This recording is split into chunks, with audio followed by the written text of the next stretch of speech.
we're back here with On the Couch, and I'm talking with Walter Smith. We want to actually do part two. But again, I just want to make sure that when we start this out, that the important thing for you as viewers to remember is that we're trying to put forth the effort of healing our community. And one of the things that's got us really on the down, bringing us down to a place that's not very healthy is HIV and AIDS. We want you to know that at the Multicultural AIDS Coalition, you can be tested, and that information will be posted. Again, it's the Multicultural AIDS Coalition at 31 Heath Street, and you can get HIV testing and counseling. So give us a call. Again, Multicultural AIDS Coalition, 31 Heath Street. Give us a call at 617-238-2407, and you can come in for HIV testing, and it's all confidential. Very important to start talking about this and moving past the phobias and the fears that we have about getting ourselves healthy. I want to go back to some conversations that we were having with Walter Smith. And when we last talked, Walter and I were talking about, we start with First Incorporated, we were talking about actually methadone and coming off of your addiction, and how people are having challenges and how there are people who are having successes. Walter, kick it in. Tell me. So, it's interesting because, this, as I said, I started at First Incorporated in my own journey, and, as a heroin user. And then, through that process, which was, I felt, after 2 years that I was naturally taken out of the street and just given a whole new environment to kind of like grow up in. I was exposed to something, and that was the first time I had ever been exposed to any kind of help, reaching out or anything. Marta, so let me just do something with that for a minute.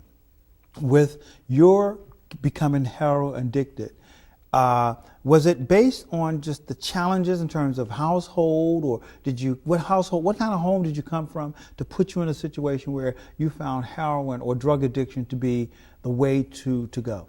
Can you share a little bit of that? I don't know whether it was house. I was raised by my mother, and I've been in the streets for a long time. And during the time, was in the 60s, and in the 60s was a significant time. It was the Black Power.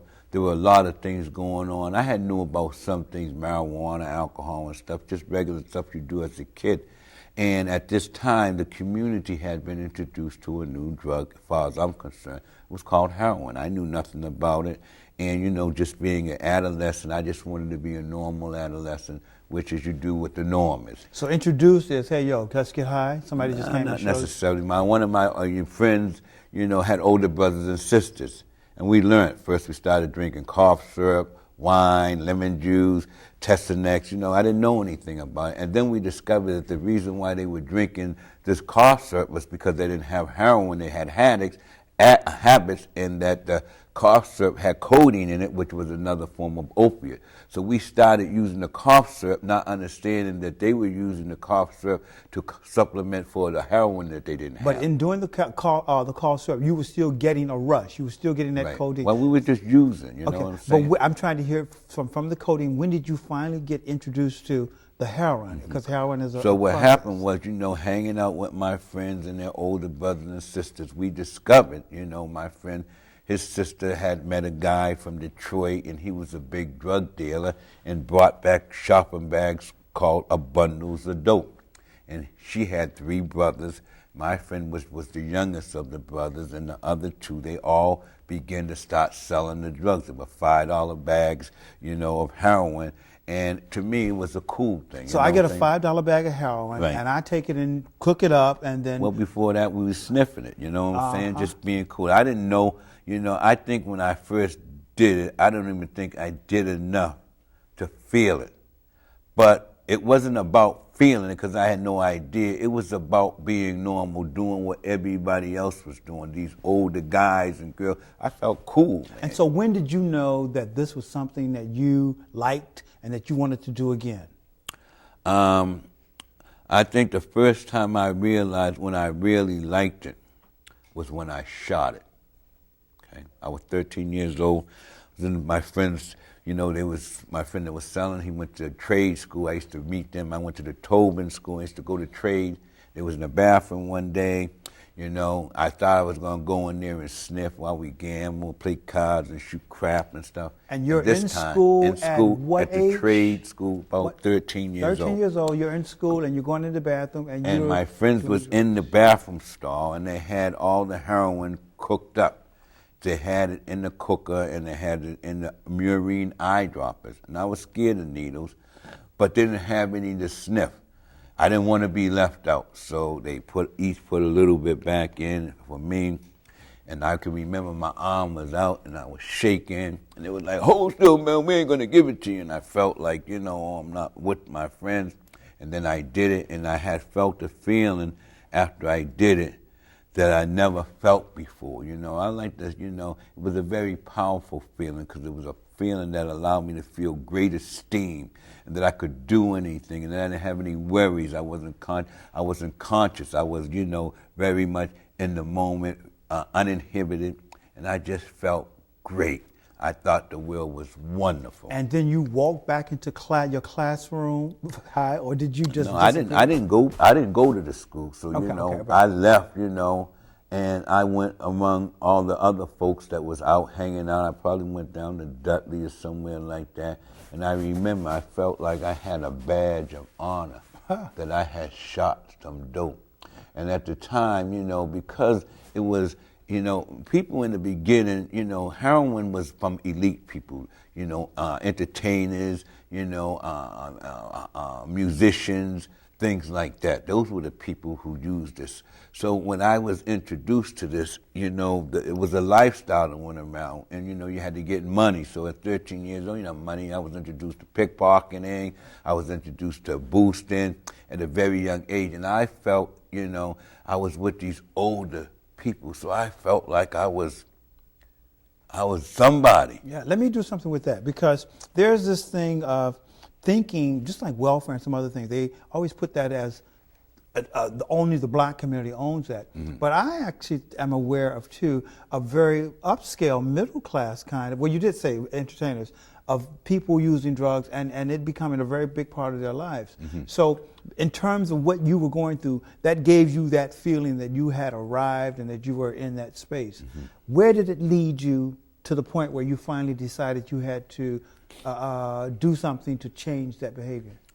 Well, you know, you're growing up in life, and so, you know, after many bouts with the law, you know, my mother died, and, you know, I was in a lot of illegal entanglement just based on the lifestyle that I was living.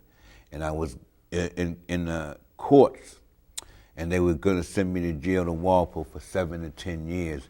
And then I discovered this program called First Academy. So my, you know, goal was not to go to jail. They called the program up my girl, you know, told them I was going to court, and they came in, and I really feel like they rescued me, because I was going to send me to jail for 7 to 10 years, and this was a freak accident that it was on a New Year's Eve, and, you know, I was down in the cell, and they had taken everybody else to jail, and then about 4 o'clock in the afternoon, they discovered I was down there, and nobody wanted to drive me to jail, and the people from First was there, and they said, "We'll take him." And at the time, programs had a lot of pull, and they let me go. The First brought me back up to the judge, and the judge actually gave me a state of execution. What he did was he gave me this sentence, but what he did was he gave me an execution, a state of execution, and I went to the drug program with the sentence, and I had to come back to the court